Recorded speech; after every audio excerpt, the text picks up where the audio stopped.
باللہ من الشیطان الرجیم بسم اللہ الرحمن الرحیم۔ خواتین و حضرات السلام علیکم ورحمۃ اللہ وبرکاتہ و مغفرتہ۔ پروگرام احکام شریعت اور فقہ حنفی سے متعلقہ مسائل کے ساتھ ایک دفعہ پھر حاضر ہیں۔ یہ پڑوسی ملک سے ایک کویسچن کیا ایک بچے نے، وہ کہتے ہیں کہ ہمارے یہاں جب کسی کا انتقال ہو جاتا ہے تو خاندان والوں کے لیے ایک آرٹ ہو جاتی ہے، اس کو آرٹ کا لفظ کہتے ہیں، جس کا وہ ترجمہ بتاتے ہیں کہ روک ہو جاتی ہے۔ وہ کیا روک ہے کہ اب یہ اچھے کپڑے نہیں پہنیں گے، اچھے کھانے نہیں کھائیں گے، عورتیں نہ میک اپ کریں گی، نہ مہندی وغیرہ لگائیں گی۔ اسی طرح اگر کوئی کسی کے ہاں خوشی کا موقع ہوگا تو یہ اس میں شرکت نہیں کر سکتے۔ اب اس آرٹ کو ختم کرنے کا طریقہ یہ ہوگا کہ تیسرے دن بعض لوگ ختم کرتے ہیں، تیجے کے اندر کوئی آرٹ ختم کر رہے ہیں، یا 10ویں دن ہوتا ہے، یا 20ویں دن، یا 40ویں دن، اور پھر یہ آرٹ ختم ہو جاتی ہے، اور اس کے بعد پھر وہ تمام چیزیں کرنا شروع کر دیتے ہیں۔ اور اگر کوئی ان کو منع کرنے لگے کہ بھئی ایسا شریعت میں نہیں ہے، تو وہ کہتے ہیں کہ بھئی تم زیادہ جانتے ہو، خاندان کے بڑے بوڑھوں نے اس طرح کیا ہے، کیا حکم شرع ہوگا؟ دیکھیں، یہ آرٹ صرف 3 دن تک تو اس کی گنجائش نکل سکتی ہے کہ نبی کریم صلی اللہ علیہ وسلم نے ارشاد فرمایا کہ جو عورت اللہ تبارک و تعالی اور اخروی دن پر ایمان رکھتی ہے وہ 3 دن سے زیادہ کسی کا سوگ نہ منائے۔ ہاں، شوہر کی موت پر 4 ماہ 10 دن سوگ منائے گی۔ تو مطلب یہ ہے کہ فرض کر لیں اگر یہ کوئی زوجہ ہیں، کسی کی بیوہ ہیں، تو یہ تو 4 ماہ 10 دن تک غم منائیں گی، اور اس میں اظہار غم ہوگا، جس کو سوگ کہتے ہیں۔ اس میں تمام زینت ترک کرنی ہوتی ہے، اچھے کپڑے نہیں پہنیں گے، کھانے پینے کی کوئی ممانعت نہیں ہوتی، اچھے سے اچھا کھا سکتی ہیں، بس زینت کو ترک کرنا ہوتا ہے، اظہار غم کرنا ہوتا ہے۔ باقی کسی کا بھی انتقال ہو جائے، سگے بھائی کا ہو، والد کا ہو، والدہ کا ہو، اولاد کا ہو، 3 دن تک سوگ کی اجازت ہے۔ اچھا، اس میں فرق یہ ہے کہ بیوی پر سوگ واجب ہے، نہیں کرے گی تو گناہ گار ہوگی، لیکن عام لوگوں کی موت کے اوپر 3 دن تک کی جو سوگ کی اجازت ہے یہ واجب نہیں ہے، کوئی نہ کرنا چاہے نہ کرے، بالکل گناہ گار نہیں ہوگا۔ تو 3 دن تک سوگ کی اجازت ہے۔ اس کے بعد اللہ کے نبی نے ارشاد فرمایا جو اللہ تعالیٰ اخروی دن پر ایمان رکھتا ہے اس کے بعد سوگ نہیں کرے گا۔ تو اس کا مطلب یہ ہوا کہ اگر کوئی زوجہ کی آپ بات نہیں کر رہے، اوروں کی بات کر رہے ہیں، اور پھر یہ 3 دن سے زیادہ سوگ منانے کی رسم قائم رکھی جاتی ہے، تو یہ پھر بدعت سیئہ ہے، جس کے بارے میں نبی کریم نے ارشاد فرمایا کل بدعت ضلالہ وکل ضلالۃ فی النار، ہر بدعت گمراہی ہے، ہر گمراہی جہنم میں لے جانے والی ہے۔ اب مسئلہ یہ ہوتا ہے کہ بعض چیزیں ایسی ہوتی ہیں جن کے بارے میں تعلیم شرع نہیں ہوتی، اور وہ ہماری خاندانی رسومات یا عادات و اطوار پر موقوف ہوتی ہیں، جیسے شادی کی رسومات ہر کمیونٹی کی تھوڑی تھوڑی مختلف ہوتی ہیں، کیونکہ وہاں شریعت نے کوئی باقاعدہ ہمیں بانڈ نہیں کر دیا ہے۔ لیکن جس مقام پر تعلیم شرع باقاعدہ موجود ہو، وہاں پر ایک نئی چیز بنا لینا وہ بدعت کہلاتا ہے، اور گویا کہ اپنی ایک شریعت بنا لینا ہے، سب کے سب حرام اور گناہ کبیرہ کے مرتکب کہلائیں گے۔ اور یہ جو کہا کہ جی بڑے بوڑھے ایسے کر کے چلے گئے، تم نئے آ گئے ہو، خدا را اپنے بڑے بوڑھوں پر رحم کریں، ان بیچاروں کو علم نہیں تھا، انہوں نے ایک غلط رسم ڈال کر چلے گئے، اب وہ قبر میں ان رسومات کا عذاب بھگت رہے ہوں گے۔ اگر اللہ ناراض ہوگا تو قبر میں ان کے عذابات ہوتے ہیں، اور میدان محشر میں ذلت و رسوائی ان کے پیچھے پڑے گی۔ کیوں اپنے بڑوں پہ ظلم کرتے ہیں؟ اگر انہوں نے کوئی خدا نخواستہ غلط کام کر کے چلے گئے، کوئی بدعت اپنی آنے والی نسلوں میں جاری کر دی، دین تو اصل نہیں سکھایا، ان رسومات کی پیروی کروا کر ان کو اصل دین سے ہٹانے میں اپنا مؤثر کردار ضرور ادا کیا، تو اب تو وہ قابل رحم ہے، ان پہ رحم کریں خدا کے واسطے، اور اس قسم کی یہ آٹ جاٹ پاٹ جو ہے یہ سب ختم کیجئے۔ 3 دن تک سوگ منا سکتے ہیں، اس کے بعد کچھ نہیں کر سکتے۔ ہمارے پاکستان میں بھی ایسا ہوتا ہے کہ جیسے فرض کر لیں کہ رمضان میں انتقال ہو گیا والد صاحب کا، اب جو کہ پہلی عید آئی، جی اس میں ہم عید نہیں منائیں گے۔ کیوں نہیں منائیں گے عید آپ؟ ایک ہے کہ جی دل نہیں چاہ رہا ہمارا، ٹھیک ہے کوئی بات نہیں، آپ کا دل نہیں چاہ رہا، آپ نے اچھے کپڑے نہیں پہنے، آپ نے زیادہ شوخی کا اظہار نہیں کیا کیونکہ تازہ موت ہوئی تھی، کوئی بات نہیں۔ لیکن ایک ہے کہ اس کو واجب سے سمجھنا کہ نہیں، پہلی عید پہ اگر کریں گے تو لوگ کیا کہیں گے، اور لوگ بھی آ جاتے ہیں گھر کے اندر کہ یہ پہلی عید تھی، ہم نے کہا چلو تعزیت کر لیں۔ یاد رکھیں تعزیت صرف 3 دن تک ہوتی ہے، اس کے بعد تعزیت کرنا خلاف شرع ہوتی ہے، یہ بھی بدعت ہوتی ہے، خواہ غم تازہ کرنا۔ 3 دن کے بعد بس ختم، پھر چاہے والد ہوں، والدہ ہوں، بیوی کا انتقال ہوا ہو، سگے بھائی بہنوں کا ہو، آپ کو بالکل نارمل زندگی میں آنا چاہیے۔ احساس غم ایک الگ چیز ہے، میں اس کو منع نہیں کر رہا ہوں، اظہار غم جان بوجھ کے کرنا اور اس کو لازم سمجھنا یہ غلط ہوتا ہے، اور لازم سمجھنے کی علامت یہی ہے کہ نہیں کریں گے تو لوگ کیا کہیں گے، کرنا ضروری ہے، جو نہ کرے اس کے اوپر طعنہ زنی کرنا یہ سب غلط ہے۔ تو یہ 8 کی رسم کو ختم کیا جائے، جو ختم کرے گا انشاءاللہ بہت بڑا مجاہد ہوگا اور اس کو بروز قیامت بڑا انعام ملے گا۔ ایک کالر ہمارے ساتھ ہیں، السلام علیکم۔ وعلیکم السلام، السلام علیکم جی مفتی بہن، صاحب۔ جی بہن۔ جی مجھے یہ سوال کرنا ہے کہ میری بہن ہے، میں ان کو ہم زکوٰۃ دینا چاہتے ہیں، تو جیسے بہنوں ہی کو دیں، جیسے والدین دینا چاہتے ہیں تو بہنوں کو یہ دے دیں یا مجھے مالک بنا کر میں ان کو دے دوں، اس طرح کچھ کر سکتے ہیں؟ ٹھیک ہے۔ اور دوسرا سوال یہ ہے کہ نماز صلاۃ تسبیح اگر جیسے تسبیح کی کوئی غلطی ہو جاتی ہے نا تیسرے کلمے کی، تو اس کو کس طرح جیسے سجدہ صاحب کریں اینڈ میں یا کیا کریں اس کا؟ ٹھیک ہے، اور میں عرض کرتا ہوں انشاءاللہ۔ ایک اور کالر ہیں، السلام علیکم۔ السلام علیکم جی وعلیکم السلام۔ مفتی صاحب، ایک سوال یہ ہے کہ اگر کسی کا عمرے میں واجب چھوٹ گیا، اس نے دم ادا کرنے کی اگر استطاعت نہ ہو تو وہ کیا کرے؟ ٹھیک ہے، اور دوسرا سوال یہ ہے کہ طواف کیا عمرے کا تو اس کے بعد نا بال کاٹ لیے، علم نہیں تھا کہ بھئی وہ صفا مروہ کے بھی چکر لگاتے ہیں، تو وہ اس کے حوالے سے کیا حکم ہوگا، کیا کرنا چاہیے؟ یعنی لاسٹ کوشچن میرا یہ سعی سے پہلے احرام کھول دیا یوں؟ ہاں جی، کھول دیا، بال بھی کاٹ دیے گئے اور ٹھیک ہے، وہ صفا مروہ کے چکر بالکل ہی نہیں لگائے۔ ٹھیک ہے، میں بتاتا ہوں۔ اور لاسٹ کوشچن یہ ہے کہ یکسوئی کیسے حاصل کی جا سکتی ہے، اس حوالے سے رہنمائی کس فرمائیے چیز گا۔ کی یکسوئی چاہیے؟ یکسوئی اللہ تعالیٰ کی طرف ہاں مکمل تو یہ تو توجہ بہت رہے۔ ساری ہوتی ہے نا، چوری کے لیے بھی یکسوئی چاہیے ہوتی ہے بعضوں کو، تو اللہ کی بارگاہ میں قرب حاصل کرنے کے لیے۔ ٹھیک ہے، میں عرض کرتا ہوں میں انشاءاللہ۔ ایک اور کالر ہیں، السلام علیکم۔ جی السلام علیکم مفتی صاحب۔ وعلیکم السلام، جی فرمائیے۔ یہ مفتی صاحب میری بیٹی ایڈیٹنگ کا کام آن لائن جاب ہے ایڈیٹنگ کی، جی تو اس میں پوئم ہے یا آرٹیکل ہے، ایسے ہیں، تو اس طرح کی چیزیں وہ ایڈٹ کرتی ہے، کریکشن کرتی ہے، گرامیٹیکل مسٹیک جو ہوتی ہیں۔ جی تو لیکن اس پہ یہ پوچھنا تھا کہ اس میں کچھ غیر مسلم پوئم لکھے یا ایڈیٹنگ وہ آرٹیکل لکھے ایسے لکھے، تو اس کو وہ تو لحاظ نہیں کرتے یہ لکھنے میں کہ کیا لکھ رہے ہیں نہیں، تو اس کو اگر یہ ایڈٹ کرتی ہیں اور اس میں اس کو پیسے ملتے ہیں تو وہ کیا جائز ہوگا ان کا کرنا کہ نہیں؟ چلیں میں بتاتا ہوں انشاءاللہ۔ ٹھیک ہے، یہ بہن نے فرمایا کہ ان کی سگی بہن کو زکوٰۃ دینا چاہتے ہیں۔ دیکھیں، اگر تو آپ اپنی بہن کو زکوٰۃ دینا چاہتی ہیں تو بہن کو دے سکتی ہیں، لیکن اگر آپ کے والدین دینا چاہتے ہیں تو وہ بیٹی بنیں گی نا ان کی، تو بیٹی کو زکوٰۃ نہیں دے سکتے ہیں، یہ ذہن میں رکھیں۔ تو لہٰذا پھر یوں ہوگا کہ آپ اپنے طور پہ زکوٰۃ دیں اپنی بہن کو، وہ چاہے پھر ڈائریکٹ آپ بہن کو دے دیں، چاہے بہنوئی کو دے دیں، بشرطے کہ ان کے پاس نصاب کے برابر مال نہیں ہونا چاہیے، جس کو شرعی فقیر کہتے ہیں۔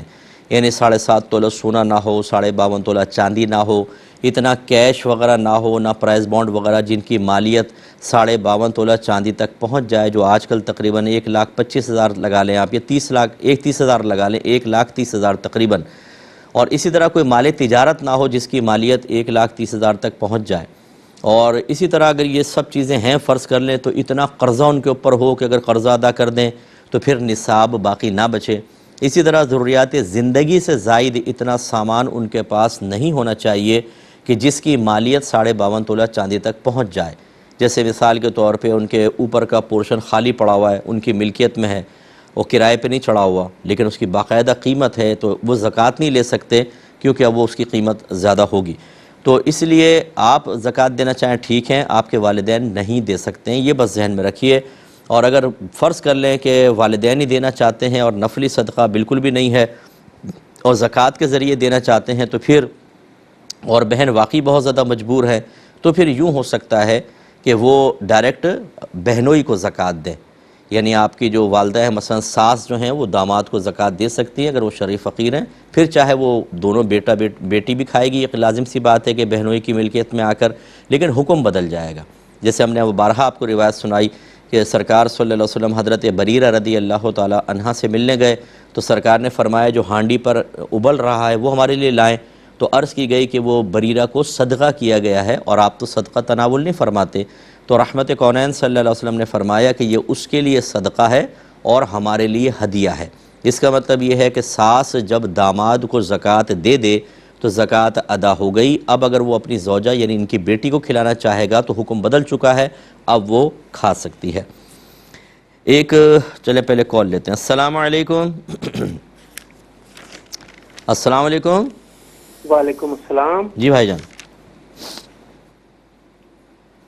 بولیں, بھائی جان بولیں, آپ کی آواز آ رہی ہے. ہاں جی ہم نے پہلے بھی ہاں دوبارہ بولیں, اب آپ لوگوں کے سامنے ہیں, ٹھیک ہے. جی جی بولتے ہیں. جی جی ملتان سے عرض کر رہے ہیں جی. جی بولیے. جی میرے والد صاحب نے نا رقبہ لیا تھا, خریدا وراثت میں نہیں تھا وہ. اچھا ٹھیک ہے. وہ انہوں نے ڈائریکٹ میرے نام کروا دیا. ایک میری بہن ہے, ایک میں ہوں. ٹھیک ہے. آگے میری اولاد نہیں ہے. کیا میں یہ سارا رقبہ بہن کو دے سکتا ہوں؟ ٹھیک ہے. اور والد صاحب زندہ ہیں, فوت ہو گئے؟ والد صاحب فوت ہو گئے. ٹھیک ہے, میں بتاتا ہوں. ایک اور کالر ہیں. السلام علیکم. السلام علیکم. اپنے ٹی وی کی آواز بند کر دیجیے گا, پھر انشاءاللہ ضرور آپ کا سوال سنیں گے. چلیں بولیں, کون ہے, بولیے. ٹائم نکل رہا. یہ انہوں نے پوچھا کہ اگر کوئی صلاۃ و تسبیح پڑھ رہا ہے اور تیسرا کلمہ اس میں پڑھا جاتا ہے, اس میں تھوڑی بہت مسٹیک ہو گئی, تو اس کا تدارک کیسے کریں گے؟ کیا سجدہ صحف کرنا ہوگا؟ دیکھیں یہ نہیں کرنا ہوتا, کیونکہ جو تسبیحات میں غلطیاں ہوتی ہیں یہ قابل معافی ہوتی ہیں. اس میں بس اتنا ہوتا ہے کہ ثواب میں کمی ہو جاتی ہے, چونکہ ان کا پڑھنا کوئی واجب تو ہے نہیں, اور جب واجب نہیں ہے تو ان کے ترک پہ کوئی سجدہ صحف بھی نہیں ہوگا. تو اگر کوئی ایسا ہو کہ آپ کو گمان ہو کہ کہیں میں نے تیسرا کلمہ صحیح نہیں پڑھا, ایک دفعہ دوبارہ دہرا دیں, اس پہ کوئی سجدہ صحف وغیرہ نہیں ہوگا. یہ کہتے ہیں کہ اگر کوئی واجب چھٹ جائے اور دم کی استطاعت نہ ہو تو کیا کریں؟ تو پھر اگر اس وقت دم کی استطاعت نہیں ہے, آپ واپس آ جائیں, بعد میں کسی کے ذریعے آپ دم بھجوا سکتے ہیں, یعنی دم کی رقم بھجوا دیں. لیکن یہ یاد رکھیں کہ دم جب واجب ہوتا ہے, دم کا مطلب ہے کہ بکرا یا دمبا ذبح کرنا ہوگا, تو اس کے لیے حدود حرم شرط ہے. آپ گھر پر آ کر نہیں کر سکتے. کسی کو جو دوبارہ عمرے پہ جا رہا ہو, کوئی حج پہ جا رہا ہو, اس کو پیسے دے دیجئے گا, وہاں پر جا کر وہ آپ کی طرف سے دم ادا کر دیں گے. ایک مختصر سا بریک لیں گے, ہمیں یقین ہے آپ ہمارے ساتھ ہی رہیں گے. بسم اللہ الرحمن الرحیم. یہ کویسچن کیا تھا کہ کسی نے عمرہ کیا لیکن سعی سے پہلے احرام کھول دیا اور حلق بھی کروا لیا, تو کیا حکم شرع ہوگا؟ تو ایسے شخص پہ دم لازم ہوگا, کیونکہ سعی جو ہے وہ عمرے کا ایک حصہ ہے, اور اس کے بعد ہی آخر میں پھر حلق کروا کر آپ کو احرام کھولنا چاہیے تھا, تو اس پہ دم لازم ہوگا. ایک انہوں نے پوچھا کہ قرب الہی کے حصول کے یا تحصیل کے لیے یکسوئی کیسے حاصل کریں؟ دیکھیں, شہر میں رہتے ہوئے, لوگوں کے درمیان رہتے ہوئے, وہ یکسوئی جو شاید آپ کے ذہن میں ایک تصور ہے, وہ تو میسر نہیں ہو سکتی کہ کوئی شور نہ ہو, کوئی شرابہ نہ ہو, کوئی تنگ کرنے والا نہ ہو, کوئی ہماری سوچ اور فکر کے زاویوں کو بگاڑنے والا نہ ہو, بالکل کنسنٹریشن ہماری ایک طرف ہو جائے. یہ تھوڑا سا مشکل ہے, بلکہ اس دور میں بہت ہی مشکل ہے, کیونکہ ہر ایک کی الگ الگ ذمہ داریاں, اور آپ بچی ہیں, خاص طور پر بچیوں کی الگ گھر کی ذمہ داریاں ہوتی ہیں, خاص طور پہ سسرال جانے کے بعد ایک اور مسئلہ ہوتا ہے. لیکن یہ ہے کہ جیسے جیسے آپ اللہ تبارک و تعالیٰ کے قرب کے حصول کے لیے اپنے آپ کو مصروف عمل رکھتے ہیں, پھر قدرت مدد کرتی ہے, اللہ تعالیٰ مدد کرتا ہے. ہم بھی اسی دور میں رہنے والے ہیں. میں یہ دعویٰ نہیں کرتا ہوں کہ مجھے قرب الہی حاصل ہو چکا ہے. سعی اور کوشش اپنے اکابرین کی تعلیم کی روشنی میں کوشش جاری رہتی ہے, اور اس کے لیے آدمی لائعمل اختیار کرتا ہے. سب سے پہلے فضولیات کو آپ کو چھوڑنا چاہیے. سب سے پہلے فضول دیکھنا, فضول سوچنا, فضول سننا, فضول بولنا, فضول پڑھنا, جس کا دنیا اور آخرت کا کوئی فائدہ نہیں ہے, ان چیزوں سے اپنی جان چھڑائیں. آہستہ آہستہ اپنے آپ کو تنہائی کا عادی بنائیں, کتابوں کو دوست بنائیں, اللہ تبارک و تعالیٰ سے ہم کلامی کا تصوراتی اعتبار سے شرف حاصل کریں. اللہ کا تصور نہیں لانا ہے, بس ایسے جیسے میں اپنے اللہ سے باتیں کر رہی ہوں. روزانہ آپ کو 10-12 روز ایسا مطلب 10-12 منٹ روزانہ سونے سے پہلے طرز عمل اختیار کرنا چاہیے. اس کے علاوہ پھر مطلب کوئی نہ کوئی, جیسے ہماری کتاب ہے قرب الہی, آپ اسی کو زیر مطالعہ رکھیں. بہت ہی بیسٹ بک ہے انشاءاللہ, اور اس سلسلے میں بہت ہی معاون ثابت ہوگی. لیکن یہ ایک پریکٹیکل بک ہے. ہمارے ہاں اکثر ایسے ہوتا ہے, ہم جو بھی تصوف کی کتاب پڑھتے ہیں جس میں عمل کے بارے میں لکھا ہو پڑھتے ہیں, تو ہم صرف پڑھ کر ختم کر دیتے ہیں اور کہتے ہیں کتاب ختم کر لی.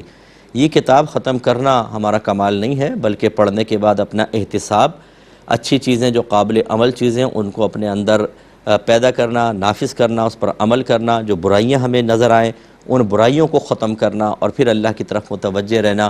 یہ تمام چیزیں ہوتی ہیں, تو انشاءاللہ آہستہ آہستہ یکسوئی بڑھتی ہے, دنیا سے دل ہٹتا ہے, مخلوق سے ہٹتا ہے, گناہوں سے ہٹتا ہے, اور اللہ کی طرف مائل ہوتا ہے۔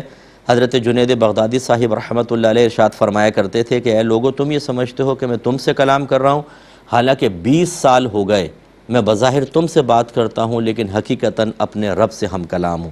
پھر یہ صورتحال ہو جاتی ہے کہ ہم وقت ذہن اللہ کی طرف ہوتا ہے، قلب اللہ کی طرف ہوتا ہے، جسم اور ظاہر بظاہر مخلوق کے سامنے ہوتا ہے۔ اللہ تعالیٰ آپ سب کو بھی اور آپ کی برکت سے اللہ تعالیٰ مجھے بھی یہ توفیق عطا فرما دے۔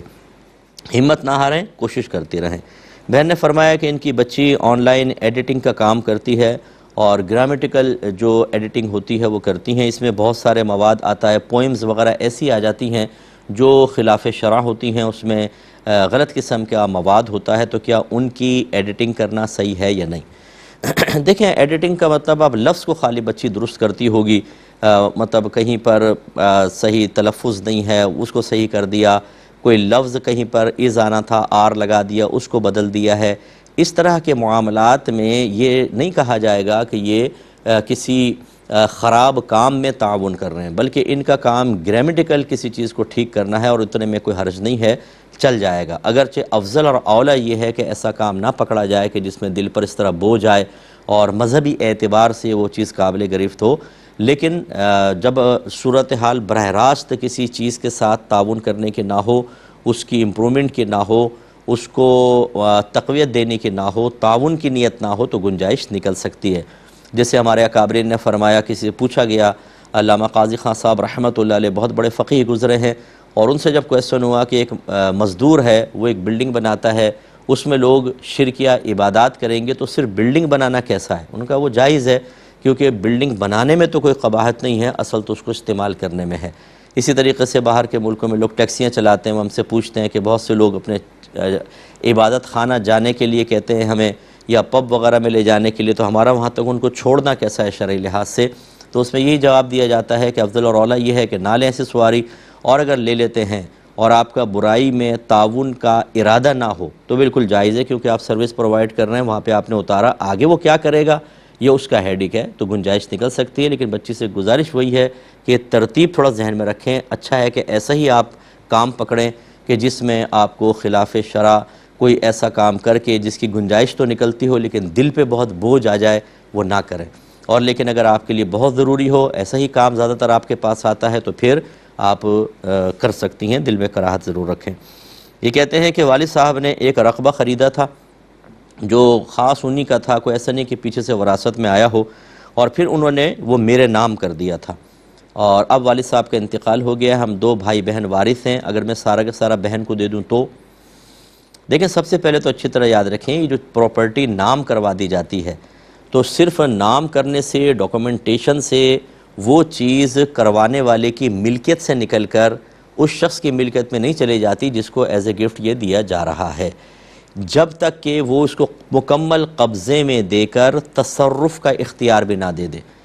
قبضہ دے دے اور تصرف کا اختیار کا مطلب یہ کہ جیسا چاہو تم اس کے ساتھ کرو، اس کو آگے بیچ دو، کسی کو تحفہ دے دو، فقیروں میں بانٹ دو، کچھ بھی کر دو۔ جب اس طرح کا کلی اختیار دیا جاتا ہے تو پھر وہ چیز ان کی ملکیت سے نکل کر آپ کی ملکیت میں آئے گی۔ چنانچہ اگر والد صاحب نے ایسا کیا تھا کہ ڈاکومنٹیشن کے ساتھ ساتھ آپ کو ٹوٹلی اختیار دیا تھا، تو پھر تو آپ مالک ہو گئے، یہ والد صاحب کا مال وراثت نہیں کہلائے گا، ٹھیک ہے؟ دوسری صورت یہ ہے کہ والد صاحب نے صرف ڈاکومنٹس بنائے تھے لیکن آپ کو اختیار نہیں دیا تھا، ساری زندگی انہی کا تصرف رہا اس زمین کے اوپر، نہ آپ بیچ سکتے تھے، نہ آپ اسے کرائے پہ چڑھا سکتے تھے، نہ آپ اس کو ویران کر سکتے تھے، تو پھر یہ والد صاحب کی ملکیت سے نہیں نکلا تھا، چاہے وہ آپ کے نام کر دیا ہو۔ ایسی صورت میں وہ مال وراثت ہے اور آپ دونوں بھائی بہنوں کو ملے گا، 2 حصے آپ کو، 1 حصے بہن کو، ٹھیک ہے؟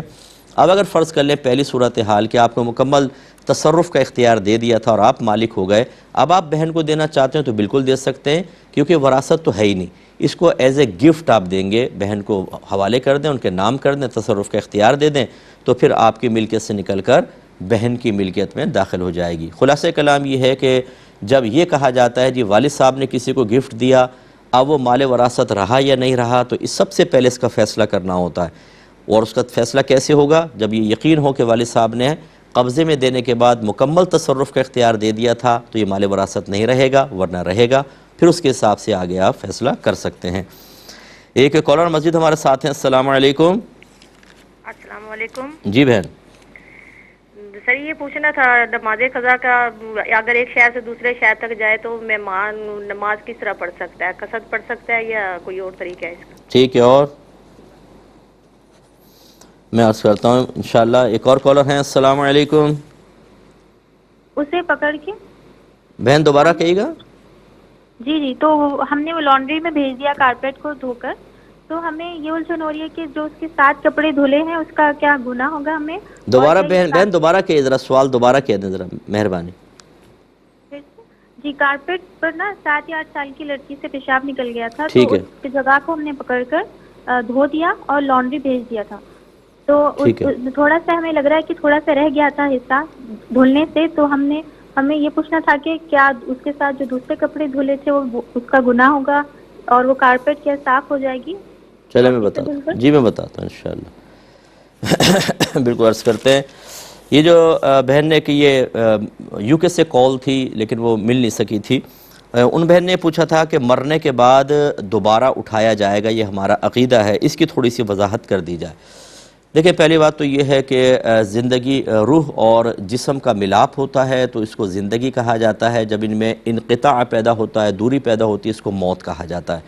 تو بس ابھی جیسے ہم ہیں، ہمارے ساتھ جسم اور روح کا مجموعہ ہے، پھر اللہ تعالیٰ روح کو نکال لے گا تو موت آئے گی، اور ہمارے ہاں دوسرے جنم کا کوئی تصور نہیں ہے، جیسے 7 جنم کا بعض عقیدوں میں ہوتا ہے، ہمارے ہاں ایسا نہیں ہے۔ انسان مر کے قبر میں جائے گا، یہ قبر کی جو منزل ہے، اتنا جو ٹائم پیریڈ ہے، یہ دنیا اور آخرت کے راہ میں ایک رکاوٹ ہے۔ آپ دیکھیں کہ جب یہ ٹائم پورا ختم ہوگا تب ہم آخرت میں اٹھ سکیں گے، اور رکاوٹ کو برزخ کہتے ہیں، اس لیے اس عرصے کو عالم برزخ سے تعبیر کیا جاتا ہے کہ جب ہم مریں گے تو عالم برزخ میں جائیں گے، وہاں پر قبر ہوگی، اور قبر کا مطلب یہ نہیں ہوتا جو گڑھا ہے، یہ تو ہم اور آپ اس کو کہتے ہیں۔ قبر اصل میں مرنے کے بعد اور میدان محشر میں اٹھنے تک جہاں پر انسان رہے گا وہ اس کی قبر ہے، چاہے وہ زمین کا گڑھا ہو، چاہے اس کو مچھلیاں کھا جائیں، شیر کھا جائے، ان کے جسم کا حصہ بن جائے، وہیں پہ اس کی قبر ہے، اور وہیں پر منکر نکیر آ کے کویسچنز کرتے ہیں، اور وہیں عذاب اور ثواب کا سلسلہ شروع ہو جاتا ہے۔ تو یہ عام طور پہ جو قبر ہم کھودتے ہیں اس کو قبر کہہ دیتے ہیں، ورنہ قبر وہ مقام ہے کہ جہاں مرنے کے بعد انسان قیامت تک رہے گا۔ جو نیک ہوگا اس کی قبر جنت کے باغوں میں سے ایک باغ ہوگی، اور جو برائی کر کے جائے گا، کافر مرتد وغیرہ ہیں، تو ان کی قبر جہنم کے گڑھوں میں سے گڑھا ہے۔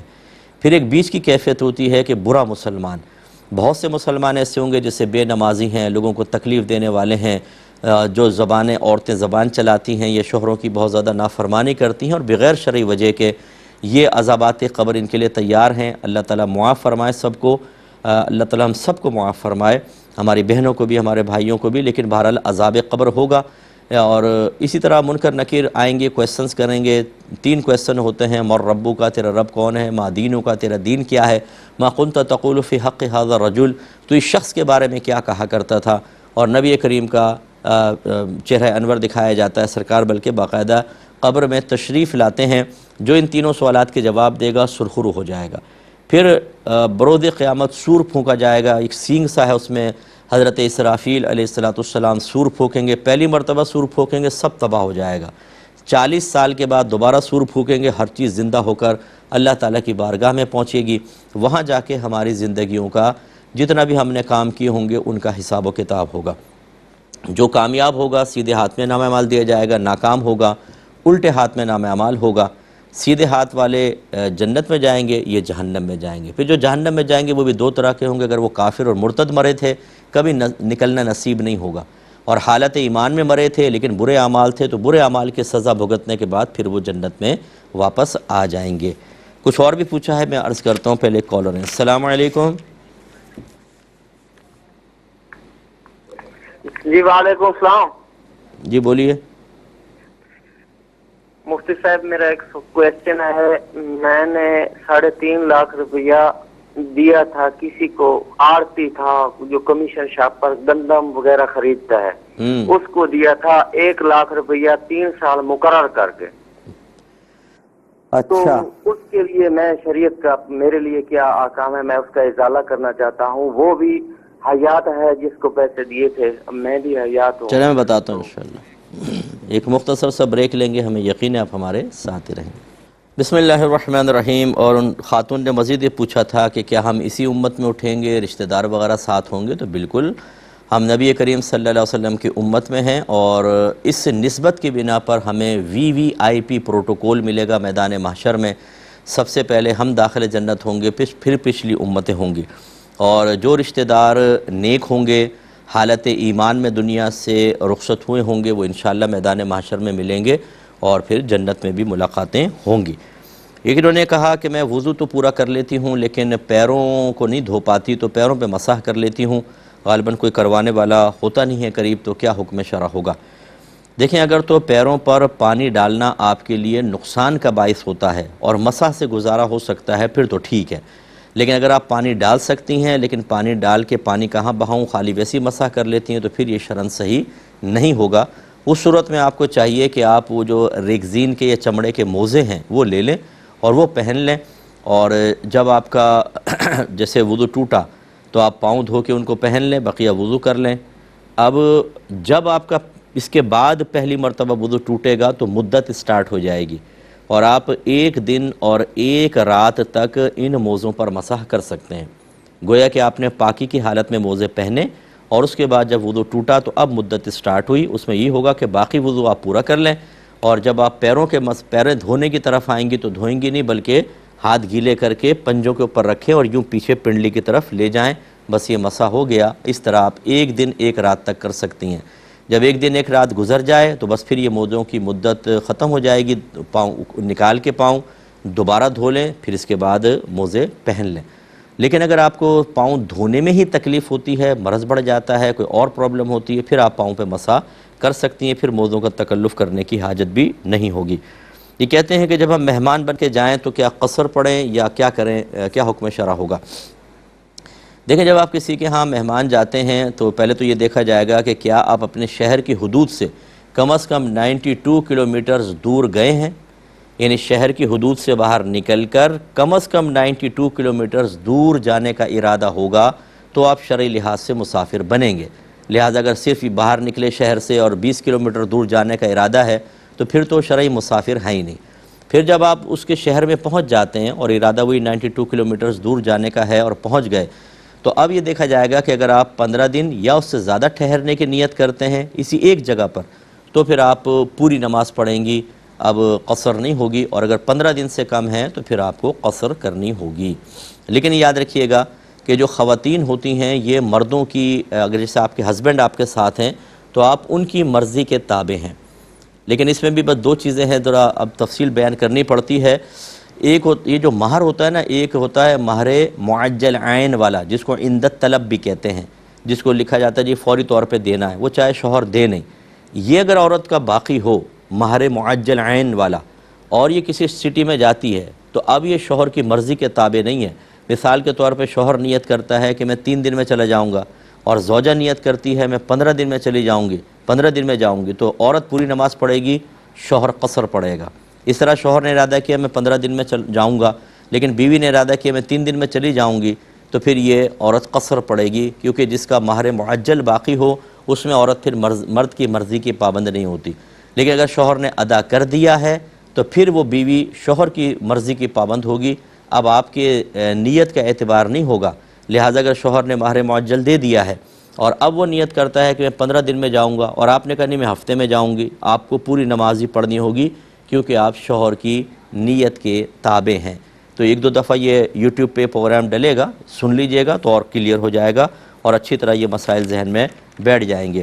بہن نے فرمایا کہ وہ کارپٹ پہ کسی بچے نے پیشاب کر دیا تھا، تو ہم نے اس کو دھو کر پھر لانڈری بھیج دیا، اب ہمیں تھوڑا سا گمان ہے کہ شاید پورا نہیں دھویا تھا، ہم نے تھوڑا بہت رہ گیا تھا، کیا حکم شرع ہوگا؟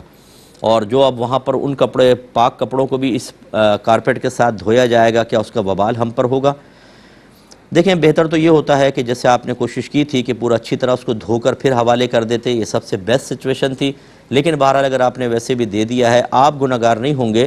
وہ دھوبی ایسا طریقہ اختیار کر لیتے ہیں ان بڑے کارپٹس کے اوپر کہ پانی بہہ جاتا ہے اور آرام سے پاک ہو جاتے ہیں۔ تو آپ پہ وبال نہیں، کیونکہ نہ تو آپ کا کوئی تخریب کاری کرنے کا ارادہ تھا، نہ یہ کنفرم ہے کہ وہاں پر ضرور اس کارپٹ کے ساتھ دوسرے کپڑے دھل کر ناپاک ہوں گے، اس لیے آپ پر وبال نہیں ہوگا۔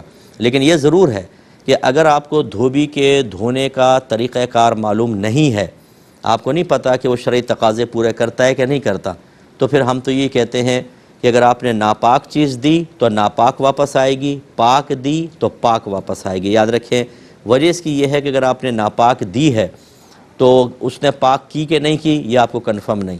ناپاک ہونا یقینی اور پاک ہونا اس میں شک ہے، اور شک سے یقین زائل نہیں ہوتا، لہٰذا یہ کارپیٹ ناپاک ہی کہلائے گا۔ اور اگر آپ نے پاک کارپیٹ دیا تھا اور آپ کو نہیں پتا کہ آپ کے کارپیٹ کے ساتھ انہوں نے کوئی ناپاک چیز دھوئی ہے کہ نہیں دھوئی، تو آپ کا کارپیٹ پاک ہی واپس آئے گا، کیونکہ آپ کو کارپیٹ کی پاکی کا یقین ہے، اور کوئی ناپاک چیز ساتھ دھل گئی ہے کہ نہیں یہ مشکوک ہے، اور شک سے یقین زائل نہیں ہوتا، لہٰذا یہ کارپیٹ پاک ہی رہے گا۔ اب چونکہ آپ کو شبہ ہے، اچھا اب آپ کو یہ بھی شبہ ہے کہ پتہ نہیں پاک ہوا تھا یا نہیں ہوا تھا، اس میں آپ کو رعایت مل جائے گی۔ آپ نے دیا ہے تو وہ پاک آپ اس کو تصور کر کے استعمال کر لیجئے، لیکن اگر کنفرم ہے کہ نہیں تھوڑا بہت ناپاک رہ گیا تھا تو بس پھر ناپاک گیا ہے تو ناپاک ہی واپس آئے گا۔ بہتر ہے کہ آپ دھوبی سے کہیں کہ اس کارپیٹ پہ جو ہم نے دیا تھا اچھی طرح اتنا پانی بہا دیں کہ یقین حاصل ہو جائے کہ نجاست بہہ گئی، ایک دفعہ اس کو کہہ دیں تو انشاءاللہ پھر بالکل پاک ہو جائے گا۔ ایک یہ بھائی نے فرمایا کہ میں نے 3.5 لاکھ کسی آڑتی کو دیے تھے، یعنی جو گندم اٹھا لیتے ہیں یا سبزی وغیرہ اٹھا لیتے ہیں پھر وہ کرتے ہیں کام، اور 1 لاکھ روپے سالانہ غالباً تھا، 3 سال کے لیے دیا تھا یہ پروفٹ رکھ کر، تو کیا حکم شرع ہوگا؟ دیکھیں آپ نے جو کچھ کیا یہ بالکل خلاف شرع معاہدہ تھا کہ 3.5 لاکھ آپ نے دیے اور سالانہ 1 لاکھ آپ کو نفع ملے گا۔ اگر آپ نے کسی کاروبار میں انویسٹ کرنا ہو تو جو پروفٹ ہوتا ہے وہ فکس رقم میں نہیں ہونا چاہیے، یہ پرسنٹ میں ہونا چاہیے کہ جو آپ اس سے نفع کمائیں گے اس نفع کا 50% آپ کا 50% میرا، اس طرح ہو سکتا ہے۔ لیکن چونکہ آپ نے 1 لاکھ روپے فکس رقم کر دی تو اس میں معنوی لحاظ سے سود پیدا ہوا، یہ دونوں آپ گناہ گار ہوئے۔ اس معاہدے کو ختم کریں، آپ نے جو نفع لیا تھا بغیر ثواب کی نیت کو اس کو صدقہ کر دیں، اور دوبارہ آپ ری ایگریمنٹ کریں، دوبارہ ایگریمنٹ کریں گے تو انشاءاللہ بہتر ہوگا۔ یہ اور پھر کچھ کویسچنز ہیں۔ ایک بھائی نے کہا یہ جارجیا میں رہتے ہیں، کہتے ہیں کہ میں گھر پہ نماز ادا کرتا ہوں کیونکہ مسجد میرے گھر سے 3-4 کلومیٹر دور ہے، جمعہ یہ جا کے پڑھ لیتے ہیں لیکن عام نمازوں کی کہہ رہے ہیں، تو یہ کہتے ہیں کہ اذان کی آواز گھر تک نہیں پہنچتی ہے اور ویسے بھی وہاں اسپیکر پہ اذان نہیں ہوتی، تو اگر میں اپنی نماز پڑھتا ہوں تو مجھے اذان دینی ہوگی یا نہیں دینی ہوگی؟ دیکھیں جب منفرد نماز پڑھتا ہے تو اگر تو مسجد کی اذان آتی تو وہی کافی تھی، اور اگر نہیں آتی تو پھر بھی منفرد کے لیے اذان دینا کوئی لازم نہیں ہوتا۔ جہاں پر باقاعدہ جماعت ہوتی ہو، امام مؤذن مقرر ہیں، وہاں پر جماعت کے لیے جماعت سے پہلے اذان دینا سنت مؤکدہ ہے، لہذا اگر وہ لوگ ترک کریں گے، عادت بنا لیں گے، گناہ گار ہوں گے، اور ان کے خلاف جہاد تک جائز ہے، حاکم اسلام جہاد کرے گا، لیکن منفرد کے لیے واجب نہیں ہوتا، یعنی سنت مؤکدہ بھی نہیں ہے، صرف زیادہ سنت غیر مؤکدہ یا مستحب کا درجہ ہے۔ خلاصہ کلام یہ ہے کہ اذان دے لیں تو بہتر ہے، نہیں دی تو کوئی مسئلہ نہیں ہے، آپ کی نماز بالکل کامل ہوگی۔ یہ کہتے ہیں کہ ویٹر کے کوٹ کے پیچھے تھوڑا سا کٹ لگا ہوتا ہے، جب سجدے اس کو پہن کے اگر سجدے میں جائیں تو پیٹھ بعض اوقات ظاہر ہوتی ہے، تو نماز ہو جائے گی کہ نہیں ہوگی؟ دیکھیں اگر صرف پیٹھ ظاہر ہوتی ہے تو پھر تو کوئی مسئلہ نہیں ہے، ہاں اگر ناف جو ہے، ناف جو سوراخ ہوتا ہے اس کے پیچھے کا پورا حصہ، یہ اس کے نیچے سے ہمارا ستر سٹارٹ ہوتا ہے، تو اگر فرض کر لیں کوٹ اوپر ہو جاتا ہے یا ہٹ جاتا ہے اور اتنا نیچے ہو جاتی ہے پینٹ وغیرہ کہ یہ ستر کا حصہ ظاہر ہو جاتا ہے، تو پھر نماز پہ ضرور فرق پڑے گا کہ اگر جو بھی ستر کا مقام ہوتا ہے اس کے 1/4 حصہ 3 بار سبحان اللہ کی مقدار کھلا رہ گیا تو نماز فاسد ہو جاتی ہے۔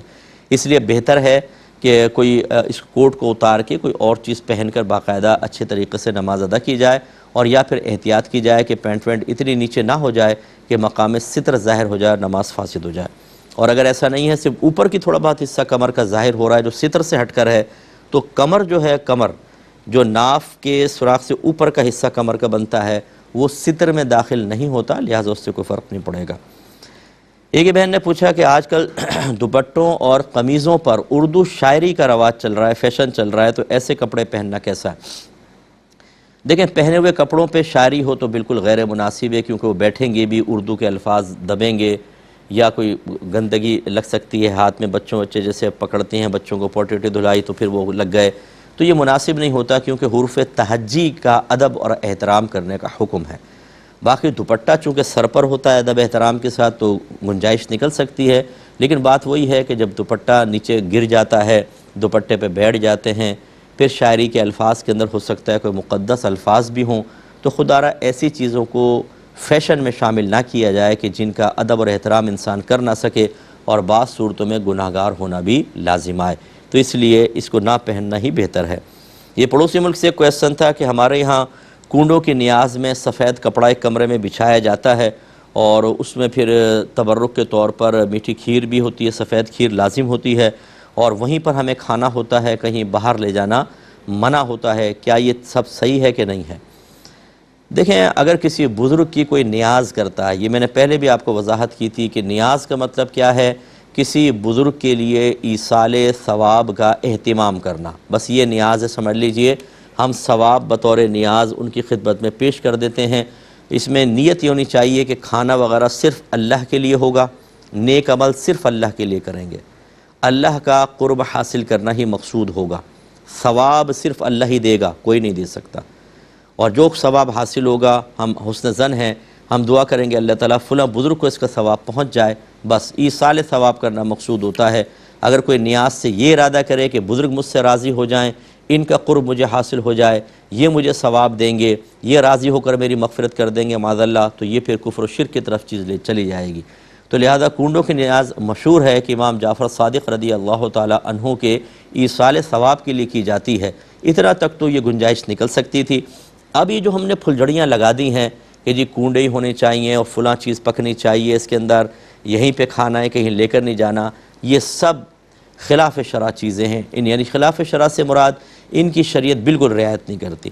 اگر تو ہم اس کو لازم ضروری نہ سمجھتے تو شاید گنجائش نکل جاتی، لیکن بعض لوگ اس کو لازم و ضروری سمجھتے ہیں۔